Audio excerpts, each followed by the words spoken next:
तो कपालभाति कैसे करना है, तरीका बहुत आसान है। आप इस तरीके से या तो सुखासन में बैठ जाएं, आपको कंफर्टेबल है तो आप इस तरीके से योग मुद्रासन में बैठ जाएं, माफ़ कीजिएगा पद्मासन में बैठ जाएं।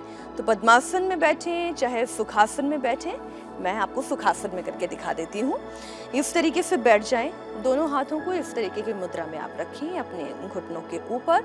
और अब आपको क्या करना है, अपनी सांस को धीरे धीरे अंदर की तरफ खींचना है और तेजी से बाहर की तरफ छोड़ना है। कैसे?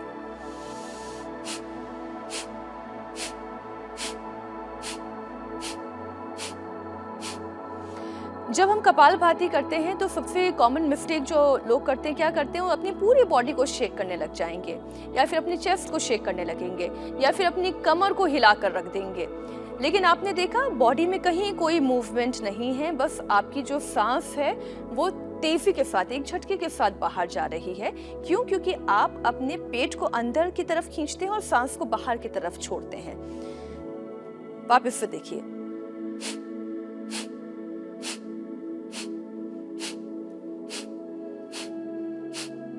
आप अपने नॉस्ट्रिल्स से सांस को बाहर छोड़ रहे हैं। पेट को जितनी बार आप झटके से अंदर लेते हैं, सांस को बाहर छोड़ते हैं, आपकी इंटेस्टाइन एक्टिवेट हो जाती है, आपकी स्प्लीन एक्टिवेट हो जाती है, आपका जो पाचन तंत्र है वो मजबूत हो जाता है, आप खाना और बेहतर तरीके से पचा पाने में सक्षम हो जाते हैं। लेकिन करना कितना है? 1 सेकेंड 1 स्ट्रोक, ये इसका आइडियल तरीका है करने का। करने को ये कहा जाता है, जो जितने विशेषज्ञ हैं, योग के योगाचार्य हैं, वो ये कहते हैं कि आप तेजी से भी कर सकते हैं। तेजी से यानी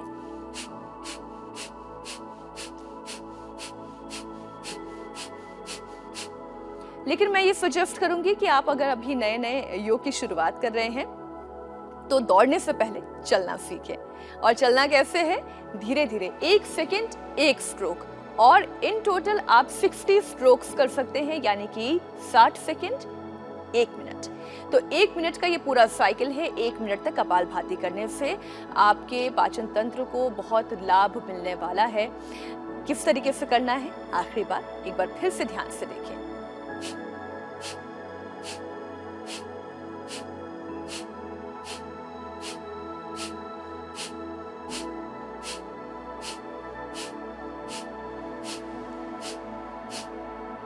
है ना आसान?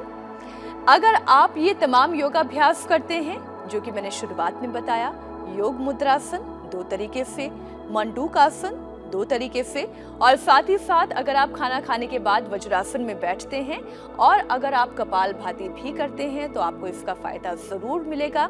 बस एक एहतियात जो आपको बरतनी है कि ये तमाम आसन जो मैंने आपको सिखाए हैं, चाहे वो मंडूकासन हो, योग मुद्रासन हो, या फिर प्राणायाम की बात करें, कपालभाति की बात करें, तो ये आपको खाना खाने के तुरंत बाद बिल्कुल नहीं करना है। खाना खाने के बाद कम से कम, अगर आपने अपना आफ्टरनून मील और डिनर आपने अगर लिया है, नाइट मील आपने लिया है, और वो हैवी मील होती हैं, तो कम से कम आपको 3 घंटे का इंतज़ार तो करना पड़ेगा, क्योंकि खाने को पचने के लिए भी थोड़ा सा समय चाहिए। लेकिन अगर आपने स्नैक्स खाया हुआ है तो आप 1 से 1.5 घंटे का इंतज़ार कर सकते हैं इन आसनों को करने में। और इसका मतलब ये हुआ कि अगर आप सुबह सुबह उठ रहे हैं, आपने सिर्फ जलपान किया है, या फिर थोड़ा बहुत ड्राई फ्रूट आपने लिया है, या नारियल पानी का सेवन किया है, या एलोवेरा जूस या आंवला जूस अगर आप लेते हैं मॉर्निंग में, या जीरा अजवाइन का पानी पीते हैं, सौंफ का पानी पीते हैं, तो जीरा अजवाइन सौंफ का पानी भी आपके डाइजेशन के लिए बहुत अच्छा है। तो सुबह खाली पेट जब जीरा अजवाइन सौंफ का पानी आप पी लें, और उसके थोड़ी देर के बाद ही आप ये तमाम योगाभ्यास कर सकते हैं। आपको डेफिनेटली इसका बहुत फायदा मिलेगा। खाना खाने के तुरंत बाद, ब्रेकफास्ट, लंच, डिनर या इवनिंग स्नैक के बाद ये आसन आपको नहीं करने हैं। तब आप कर सकते हैं केवल वज्रासन।